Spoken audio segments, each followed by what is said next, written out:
Hello everybody, my name is Joshua and I'd like to welcome you back to an episode of Coffee, Cats, and King, where we discuss books both new and old. I will share with you pictures of my cats who make you wish they were your cats, and I'm drinking enough coffee for me and everybody watching. Now, I'm here with an October TBR. Are we halfway into October? Yes. Is that going to prevent me from putting way too many books on this TBR? No. So, the first half of the month has been crazy because I am transitioning into a new job. The second half of the month will probably be even crazier because I am training and learning the ins and outs of this new job, and will probably at first have some pretty hectic hours. But it's not going to prevent me from trying to get through all of these books. Now, I have 5 physical books here and 5 ebooks here. I am first going to give you some cat footage. Oh, look at that sleepy puppy. Look at that sleepy boy. You look so angry. Alright. Uber? Buddy? Okay.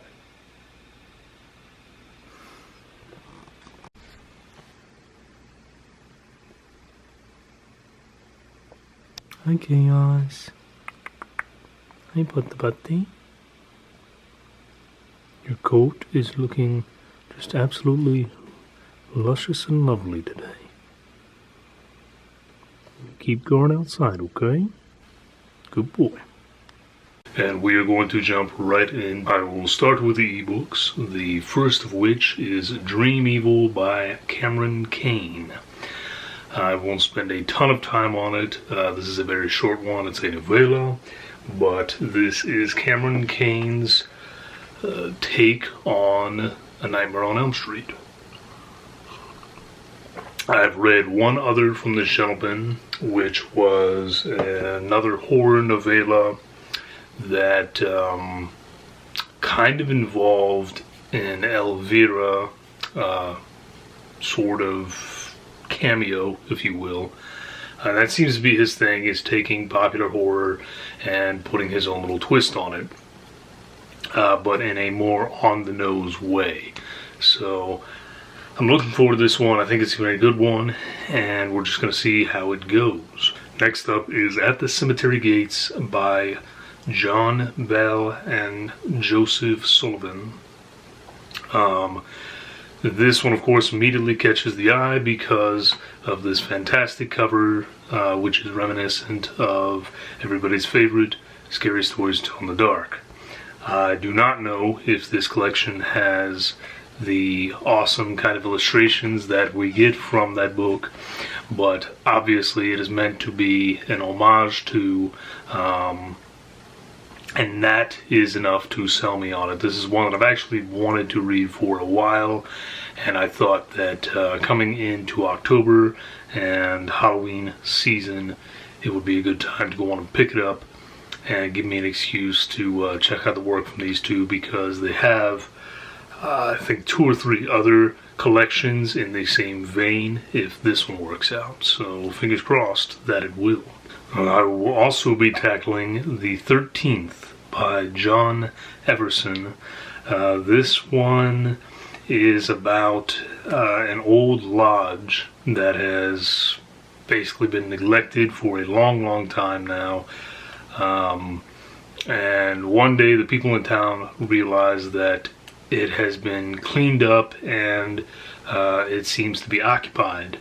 And upon further investigation, it has in fact been turned into what is essentially an insane asylum for pregnant women. Our lead character is particularly interested in this because his girlfriend has recently gone missing, and he is convinced that she resides in this insane asylum against her will. It sounds totally outlandish, But what better time to read a book like this than the weeks leading into Halloween? The fourth ebook is one that should be fairly obvious, and I think it's a pretty popular pick around this time of year. This is an anthology titled October Screams with this fantastic cover on the side. This one has stories from a lot of heavy hitters in the horror genre, so I expect it to be, well, realistically, I expect it to be like most other anthologies, have some really great stuff, some really crappy stuff, and end up somewhere in the middle, but hey, maybe it'll surprise me. Either way, it definitely gets points for this really cool cover. And the final ebook that I intend to get to is one that I would not pick up myself, but due to Paige and her book club with Katie Reads, we will all be reading A Lady of Rooksgrave Manor by Catherine Moon. I'm going to say 2 words about this book and leave the rest to you. Monster smut. Yep. If you want to know more, check it out on Paige's channel or on Katie's channel for the details. We will be discussing this the first week of November, I believe. Alright, on to the physical books. This first one is the one that I am starting today, as of the filming of this video anyway. I may be finished with it by the time this video goes up, if I'm lucky anyway. But this is Lisa Springer with There's No Way I'd Die First. Now this is technically a YA. This is about a 17-year-old girl named Noelle who is quickly building a following online because of her horror movie rants, reviews, and analyses. She decides to have this massive Halloween party to really just make it all explode before starting a podcast. This is her dream, to have this podcast about all things horror. Somewhere in plans, she hires a clown to show up at the party to play a twisted game of tag. Unfortunately for her, when they start this particular event, the clown kills somebody, and she and the other partygoers quickly realize that there is more at stake here than just simple games. So this was her debut book, and I actually have her second book. Haven't read either one of them yet, but this one, considering that it takes place on Halloween night, had to end up on my list for this particular TBR. Now the next 4 are in no particular order. It's just the 4 that I intend to get to. Now, it is going to make Andrew at It Came From the Page very excited to know that of these 4, 2 of them are movie novelizations. I don't know how that happened, but it did. So, one of them is Halloween Kills. This is the novelization of the movie written by Tim Wagner. Now, a few months ago I read another Halloween novelization and really enjoyed it.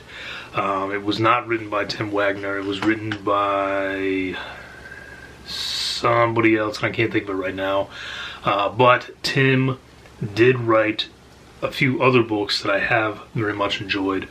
And so again, I was kind of saving this book. I've had it on my shelf for a few months now, but I wanted to read it in the month of October. It is October. I will be reading it, and consequently, the other movie novelization that I have here is also written by Tim Wagner. Now, I will say before I put this up, if you are afraid of clowns, so Paige, I'm referring to you, don't look at the screen for the next few minutes while I talk about this book. This is the movie novelization of Terrifier 2.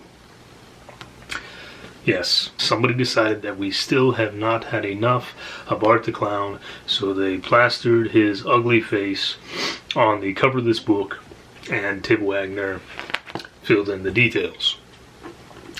I'll be honest, I think, in the minority in that I really don't even like the Terrifier movies that much. I thought they were okay, but it just really wasn't my thing.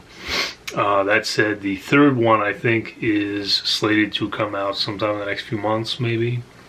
Could be wrong on that. But I was interested in reading the book. I feel like the book is going to be more enjoyable for me than the movie was. And I'm hoping that Tim Wagner does not let me down.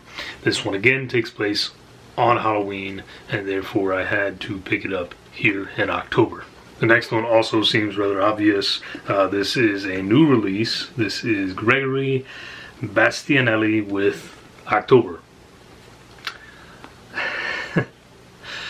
This one reads, an old magician arrives in a small New Hampshire town of Maplewood before sunrise on October 1st, 1970. 40 years before, he performed a magic trick in this town with disastrous results. He has returned to rectify the wrong that has haunted him his entire life. But instead, he inadvertently opens a crack into another world, a world where sinister presence awaits its own retribution. Soon after, four friends on the cusp of becoming teenagers notice strange phenomena around town. A mysterious boy in the woods, a classmate's warning about carved jack-o'-lanterns, a classroom skeleton that shows signs of life. But no one will believe them. The boys know dark forces are at work, and it's up to them to stop the evil on their own before Halloween night. I had this one on pre-order. It just came in. I was hoping it would get here in time. It did. It is, despite how big it looks, it's only 400 pages. It's just a larger book. But obviously all about Halloween and October. And this, if some of the others don't get read, this one has to be read in the month of October because the title is October. So this one, at the very least, I will finish at some point. And the final book on this strange little TBR is Jeff Strand's It Watches in the Dark. I want to keep this one simple and sweet. It is Jeff Strand, whom I love. It is scarecrow horror, which I love. And it has a fantastic cover. Surprisingly enough, I got this book at Walmart for like $5, and I could not have been happier. So, the back says, she glanced over her shoulder. Had the scarecrow moved? It stood there, a smile stitched on its face. But now, it felt like a smirk. I love scarecrow horror. It's such a small little subgenre, and it really shouldn't be because it's such an obvious thing. But there's very little of it that is actually good, and I feel like if anyone can pull it off, it will be Jeff Strand, because that man has some great stuff. So that's my quick little October TBR. It's going to be really difficult to get through, but I'm going to do my best. So let me know down below what you are going to read in the rest of the month. And I hope that you stay safe, have a great week or weekend, and most importantly, drink great coffee.